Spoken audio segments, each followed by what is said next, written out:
के खड़ाला धर के आवत हो ही माता बघुआ में चढ़ के।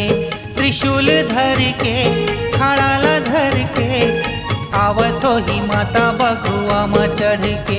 ए आवत हो ही माता बघुआ में चढ़ के ओ दाई आवत हो ही माता बघुआ में चढ़ के।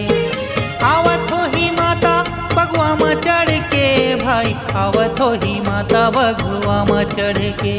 त्रिशूल धर के खड़ाला धर के आवत हो ही माता बघुआ में चढ़ के। त्रिशूल धर के खड़ाला धर के आवत हो ही माता बघुआ में चढ़ के।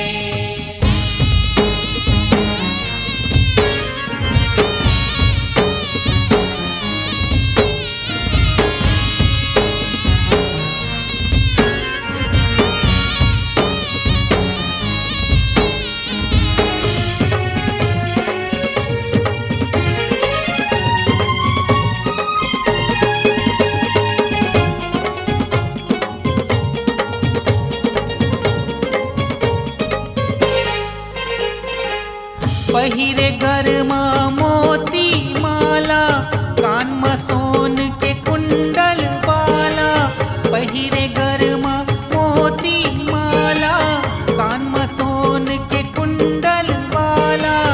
नाक में नथनी मणि के चमकत नाक में नथनी मणि के चमकत बिंदी लाल माथ मड़ के।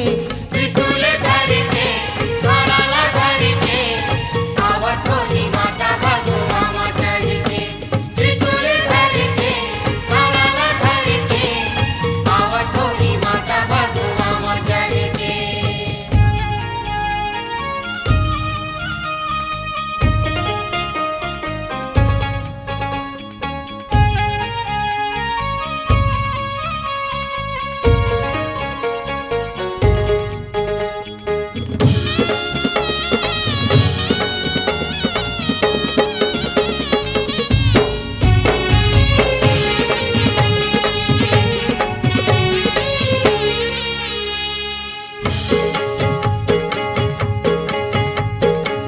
देह में धारे बसन लाल है मुँह में जीवो होठ लाल है।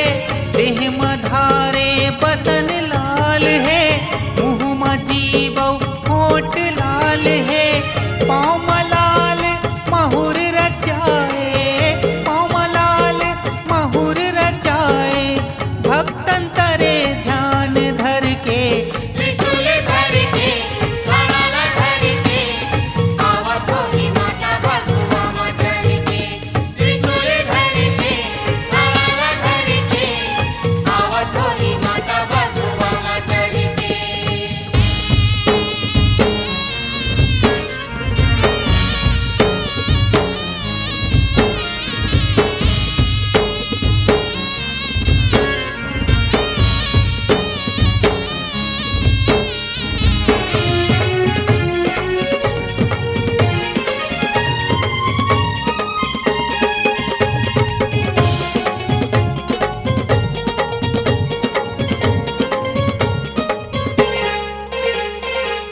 साधु संत के काज संवारे पापी दुष्टन मन ला संहारे।